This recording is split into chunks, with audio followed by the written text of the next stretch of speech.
and welcome to Books in Action. I'm Jennifer Latimer, and tonight I have with me Jay Cooper. Jay is a Maplewood resident and author-illustrator of more than 20 books. Tonight I hope to talk to Jay about his work, and especially about his illustrations. He has written and illustrated The Spy Next Door, the Pepper Party series, in addition to illustrating the Bots series and part of The Last Kids on Earth.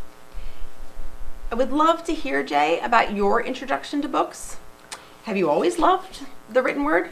Well, first, thank you for having me. I'm Yes. very excited to be here on Books in Action.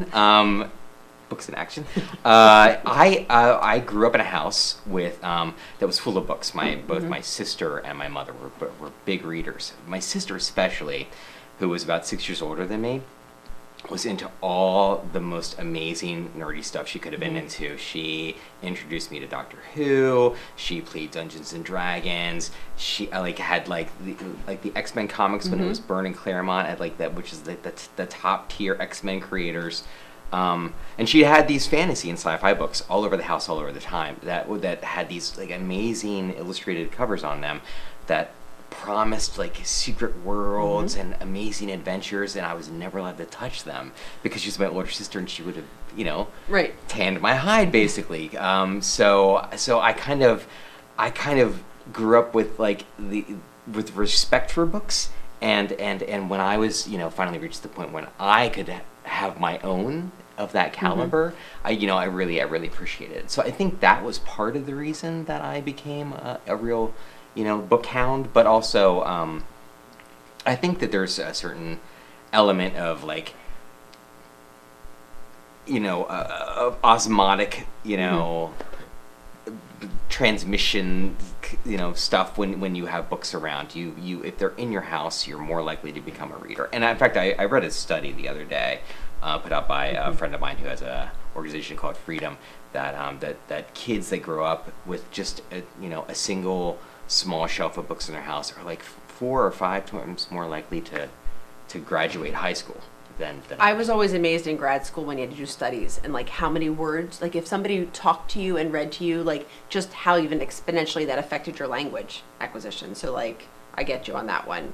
Now, when you could actually read books yourself though, so she had all the science fiction, did you then want to go get your own?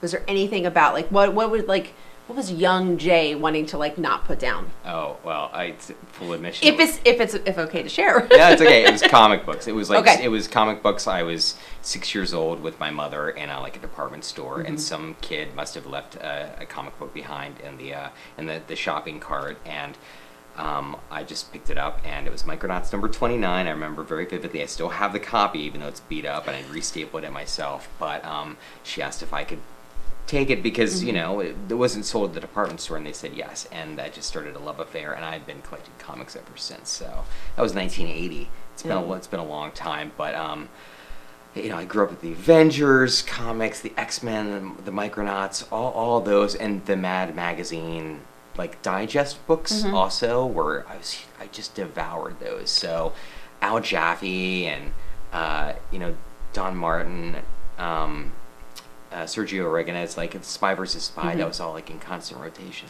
Now so I grew up with a love of libraries, and libraries did not necessarily have a strong graphics collection, I feel then. Now I find there's a much broader collection that you can get at a public library. Did you have a comic store, a comic book store, a bookstore? How did you get your materials? I'm always curious, how people acquired that at the young age. Oh yeah, you're absolutely right about nobody had a graphic section, because back in those days, the only graphic novels that really existed were just the occasional hardcover or softcover compilation of 12 issues of a comic book series. Marvel had a couple back in the day called the Origins of the Marvel Heroes and Sons of Origins, and we actually had those, but it was mostly comic books, and in that day you could get them at any spinner rack and a 7-Eleven, or the Walden Books, the bookstore at the mall. But we did have a bookstore. I actually worked at the bookstore when I was in high school, the comic bookstore when I was in high school, and I was kind of proud of that. You got to fan out a little bit. Totally, absolutely, yeah. Now, it's funny because I did not grow up with comic books, but I grew up with basically several times a week going to the library, right? Like if you were bored, you went to the library. If you were angry, you went to the library. If you were happy, you went to the library. It was like my mother's excuse for everything, and probably was like her version of a babysitter, maybe. But so often, like children's writers write, and I think like Jason Reynolds recently talked about his uncomfortableness with school, like he didn't connect with it. Dave Pilkey's like, he writes for his childhood, like he writes to him if he was a kid. Do you, when you write comics, when you write books, because I know mostly you write children's work, do you have like a vision, like who are you writing to? That's a great question, but I don't. I see, people talk about how they have an inner child. Mm-hmm. I don't have an inner child. I'm a child with an outer adult. I'm basically just a big kid. And even though the language is, reduced so that, an elementary student would be comfortable reading it, and, even in bots, it's even more reduced than that because it's very early reader books. I'm still creating stories that I find tickle my funny bone and make me happy, and I enjoy writing them. So I'm writing stuff that I would read anyway, and even in college, I was the guy that would actually be in the bookstore in the children's book section, checking out the books that were there. Right. I've never lost that love of kid lit. I mean, can we talk about the storyline with like the swallowing of the cameras in the first bots? I mean, to me, that's sort of genius, and how like it doesn't get old, right? Like, and I was like reading this the other night at the dining room table, just like giggling to myself, and my husband was like, "What are you doing?" And I'm like, I just right now I just need to live in this moment, because it's like it's slapstick, right? And I don't enjoy a lot of slapstick TV. I tend to be like, no, that's not highbrow enough for me. But that this was like just clearly, it's not stuck in an age, right? It's just funny. Like funny is funny, and we always talk about at school. Again, I'm the elementary school librarian, so I happen to work in a world of 5 to 11. But there's a reason why these books are never in the library, right? Like it appeals to to our funniest selves, right? Like our goofiest selves. So I thank you for providing such entertainment to me this week. Anyway, but that's my philosophy. That's honestly that's the whole underlying philosophy. Yeah. It's the whole purpose is I read books that entertained me when I was a kid, and yes, it was Spider-Man, and yes, it was Batman, yes, it was Mad Magazine, but eventually, I went to college, I got a degree in literature, and now I have a first edition Walt Whitman, I've got a first edition Lord Byron, I'm excited about going to Paris and going to Shakespeare and Company, you have to read Jaffe, you have to like Jaffe before you read Joyce, right? You have to read I don't know, like Spider-Man before you. I always say, when parents say to me, like, I don't know, because I don't know if you get this, but sometimes I get a little bit of pushback, loving pushback, but like, maybe we can do something more than this, right? Like, not just this, but just like any graphic. Like, maybe a graphic is enough with them. Like, let's get a chapter book. And I say, like, sure, I think a diet should be varied, right? I don't eat just chocolate cake. That would be yummy, but that would also not be the best for me. But I said, I read People magazine. I challenge them, like, you never read anything that's just entertaining, right? That's just something, like, not everything has to be a chapter book, right? Like, it's okay. And this has such an important spot. Larry and I have talked on another edition of Books in Action about how graphic novels can connect to all readers, right? Like, so a struggling reader can pick up a book and read it as easily as the kid who can read it at a level Z, whatever. You know what I mean? Like, it doesn't matter. And they have something in common, and they can proudly carry it without having to hide their little book that they're actually reading.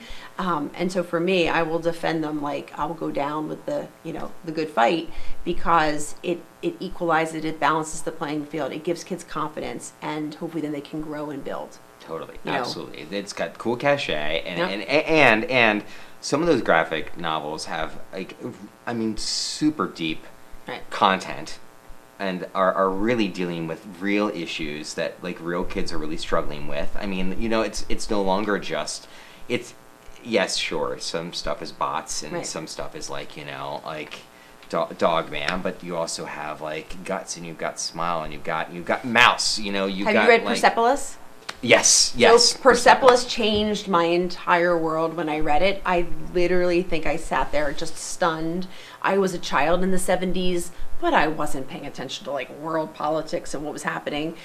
So what was happening in Iran could have been it could happen on Mars.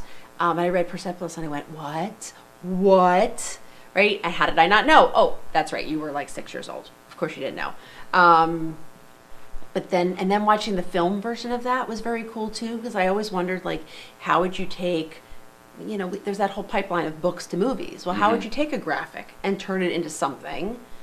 And I loved that version. I thought, don't make it a regular traditional movie. Like, what else can you do? It was just interesting to me.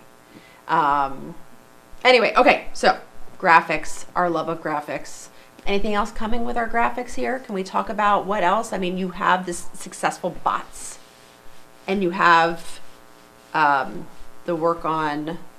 I'm working on a couple Treehouse. projects. Can you share anything on that part? And since we're talking graphics, Yeah, I don't know what I'm allowed to share. I will say that there is some stuff that I'm definitely working on that I can share. Perfect. I'm working on a graphic novel. It's for early readers. It's really funny. It's written by Russell Gins. It's called Super Atomic Wombat Girl, and that's just going to be a lot of fun. A lot of the bots with a little more action in it. I'm also kind of working on an early reader series that I haven't signed yet, but I'm close to it, about a familiar cat and dog. For Nice. the witches' pets, named Sticks and Scones. And that's fun. And that kind of really delves into my love of kind of those 80s cartoons, the Smurfs, and sort of like those really light fantasy, really friendly fantasy. And then I'm actually working on a Last Kids project right now, but I don't know if I'm allowed to say anything about it yet. Similar to something that you were working on before with this. Yes. I have to say, when deliberately not your name on here, is this like a multi-artist collaboration? Can we talk about that? Oh yeah, so this is a really cool book. So this is the first graphic novel series that came out for Last Kids on Earth. Normally the books are illustrated by Doug Holgate, fantastic illustrator out of Australia. I Books, know you're here. Sorry, I didn't say you weren't listening. No, it's okay. Those cover. books are chapter books with a lot of illustration. There's so much illustration that it really kind of like blurs the line a little bit, I think, between graphic novels and what chapter books can be. And less panel, the format even. For those people who are really familiar with graphic format, I feel like the lack of like outlines, it's like a different look even. Well, this is different. So what they did with this one specifically was the whole premise is that the kids are all telling their own tales. So each chapter is done from a different one of the main characters' perspectives. And to really bring that idea across, the art director, Jim Hoover, came up with a brilliant idea. Well, let's hire 6 different illustrators. Each one gets to do the chapter so that there's a visual voice to go along with the actual written voice of the character. So Doug Holgate does sort of the interstitials, meaning he brings us into the world. He it's still very much within the canon world of Last Kids. But then each chapter is dedicated to a certain artist. I get to do Quint, who's sort of the scientist, the brainy. I'm gonna hold on, Jay. We got to take a quick commercial break. I'm going to interrupt you. Sorry, I hate to do that. But please stay with us when we come back for Books in Action. I'm Jennifer Latimer.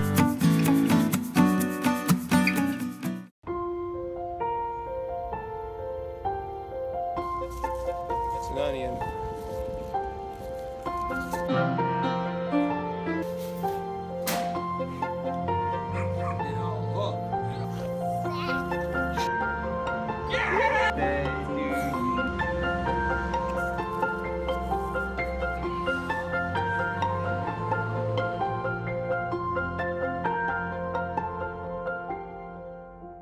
Hi, and thank you for coming back with us. I'm Jennifer Latimer, and I'm here with Jay Cooper for Books in Action. And I really interrupted Jay when we were talking about The Last Kids on Earth, so I wanted to make sure we had a chance to finish that thought there. I think when we left off, I was talking about the fact that Quint is Yes. is the protagonist of the chapter that I illustrated. So, and he's he's the super genius of the group, but he's also a comic book fan. So he's actually drawn a comic book of his story, and that's why. Max was interested in me because I do draw kind of like a guy, I have a very juvenile, an unapologetically juvenile. I was going to say, style. do not apologize for that. I think, in fact, sometimes I'm looking at other people's art who are more spot on juvenile than me, and I actually get jealous that they're able to really convey juvenility. I don't, in a more accurate way than I do. So there's levels. So- It's hard to draw. Are you familiar with the work of Dan Santat? Oh yeah, Dan So, Santat. Yeah. Right. So he's got this new book's coming out, whatever. But I do a book study where we read Min Lei, two of him and Min Lei's collaborations, and then the kindergartners find inspiration. And what they are obsessed with is the eyes. Right? So somehow Dan takes these child characters and just by like squinting the eyes or like even tinging the skin a little bit, I say, well, what emotion do you think this is? Oh, that's anger or that's whatever. And it's really, they love it. They love the panels. They love the format. It's easy. They all can participate regardless if they can read the speech bubble or not.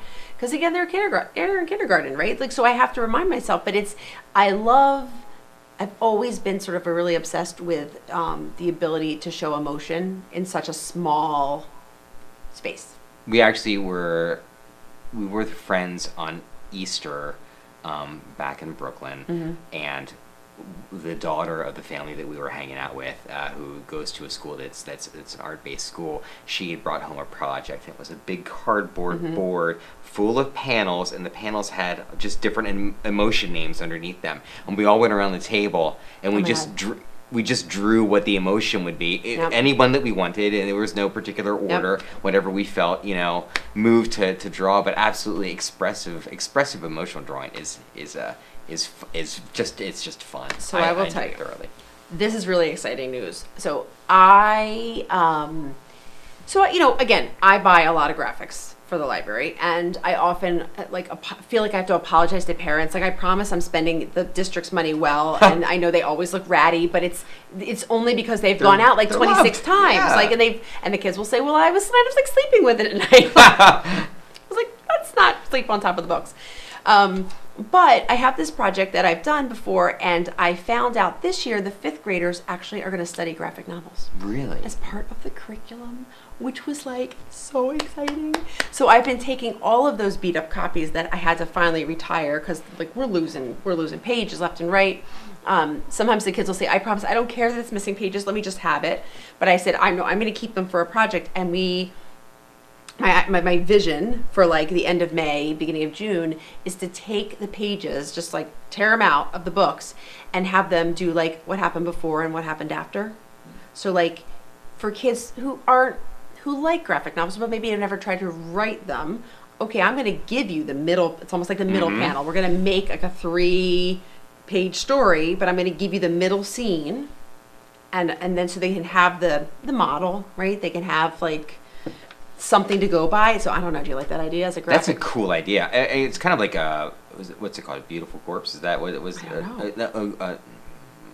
I don't know. I forget what the name of the game is. When one person starts a story and the next person finishes it. So I think it's genius. But it's genius. In fact, I think because you've talked to Jarrett Lerner before. Jarrett Lerner, who is he's really, really strong, champion for education. He does that a lot, where he creates these comic panels where he does the first 2 and then says, "Finish this." I think it's great because I think a lot of what kids, I think it's going to be less of an issue down the line, but I think that kids are still kind of learning right now that static language of action in a static panel moving into a next one, and how you lay down a story in that world. And I actually know some adults that actually can't read a graphic novel, whereas somebody like me who's been doing it since I was 6 years old, it's second nature to me how images and words work together. I describe it as like a cat and a dog. That I love. I like that I picture words as a smart cat, and then pictures as this big goofy Labrador, and I like it when they're hanging out together and they're being best friends, and it's a very nuanced kind of medium all its own, getting those things to really collaborate so together. then I need to ask this, because I this is a very popular question I ask kids, and I'm so curious how you will do it. How do you read a graphic novel? How do you, not how do you in the general thing, but do you read each panel together? Do you kind of read the words? Do you read the pictures? I mean, what is your approach, and or does it change depending on the book? That is a crazy question. You should hear the children. How do I actually like read an actual? I've never thought about that. But gotcha this one. But I think that the way that I do it, and you're right, it's probably different different depending on the style of the book, how heavily illustrated it is versus how heavily written it is. Right. But let's just say like any generic, platonic conception of a graphic novel, I bet I look at the image first to get the action of the image. Then but at a quick pace. Then I read the words so I understand the dialogue, and then either panel or page. Then go back once I understand what's going on in that section. I go back and I linger with either the artwork or the words, depending on which one is more captivating to me. Do you think you linger longer, like read and then turn?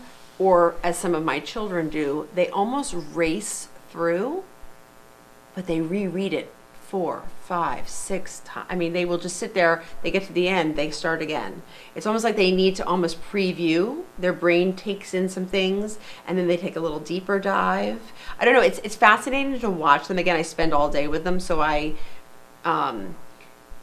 watch them. I also watch, I don't know if you've ever thought about this, I tend to buy Bots as a paperback because it's a younger reader or hesitant reader, and they often prefer a very soft book.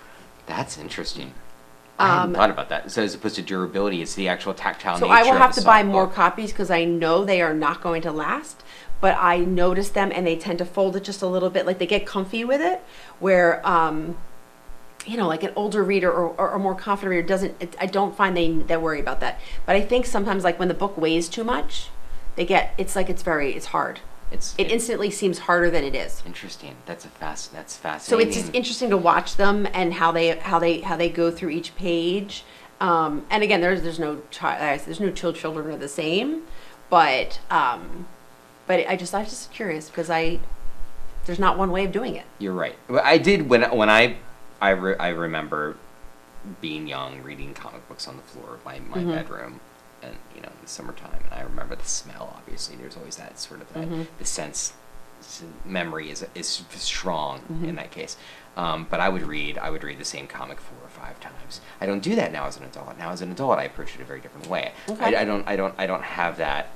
I tend to just go through, and it's the one time, so I really get it all. Then maybe I'll go back to a certain passage or something like that. Yeah.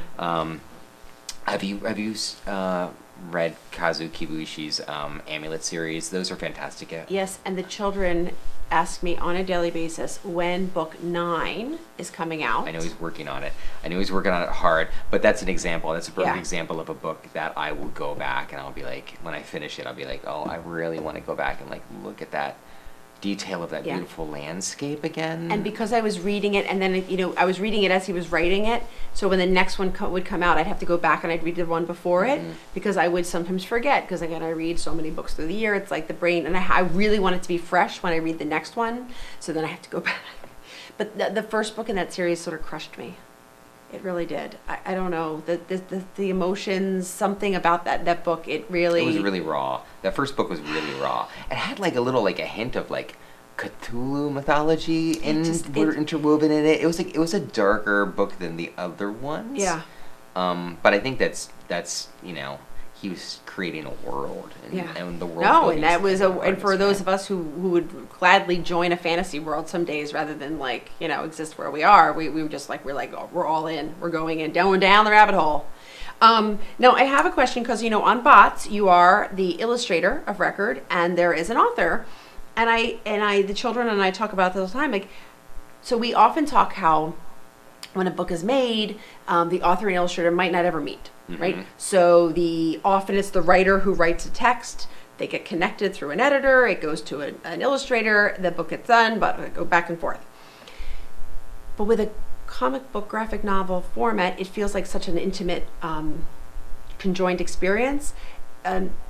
Does the wall disappear? Do you sit in a room? Do you literally get sparse text? How does that? We just have to know, how does some of that? Can you let us behind the curtain a little bit? Sure, absolutely. 'Cause I think it is a fascinating subject. So you get a manuscript basically, and the manuscript comes from the publisher. The publisher tends to be the person who chooses who's going to illustrate somebody's work, unless, in the case of like Win Pham and Shannon Hale, who have a long-term, relationship with each other, and they can pitch Kitty Corn together as a unit. But in most cases, the publisher likes to be the one in control. They're the arbiter. First, they know the most about the taste level of the masses out there, what's going to sell, what's marketable, and the writer is fantastic and is the one who's created the thing, but isn't necessarily the person that they want to be in control of that. However, that being said, any manuscript I've ever gotten from a writer for a graphic piece, it includes directions, sometimes minimal, sometimes very extensive about what I'm going to be putting in those panels. So while I'm actually not on the phone with Max or Russ Boltz, who is a nom de plume for a writer. It is a writer. It's not a fictitious. It's not a pretend me. It's an actual person. Even though I'm not talking to them directly, I'm still getting. You're getting some direction. I'm getting a lot of direction, okay. and because when you are writing a graphic piece, a graphic novel, you are writing it with the visuals in mind. You have to. You can't write the dialogue in a vacuum. They're so reliant upon each other. Yeah, they're so married to each other. Exactly. We kept thinking like, how does this work? So, I mean, children really do want to imagine that you all are sitting in a room and, spending hours together. That is really how and even when I tell them that's not how the book world works, yeah, but can we just imagine it be that way? Wouldn't it be a fun world if we're just getting together and just it's words and it's the dog and the cat. I like it when they're hanging out and they're a super team together. I want the super friends, right? Somebody's got the word power and somebody's got the picture Wonder power. Twins activate. Exactly. That's Why it. is it a bucket of water? How did he not realize that he could turn himself into a bucket? He's got metal powers, but he doesn't acknowledge that he's got powers to turn himself into metal. He only thinks he's got water powers, but he's so much more than that. Poor Jay. Is it Zan? Is that who he is? I don't remember. I just remember the rings. They're getting their own film, I think, actually, the Wonder Twins. But Jay Cooper, we could talk a long time. I have a feeling we'll talk offline about this. I want to thank you so much for being my first guest on Books in Action. I'm Jennifer Latimer. Jay Cooper, his amazing works. Thank you so much. Thank you so much for having me. No problem. All right. All right.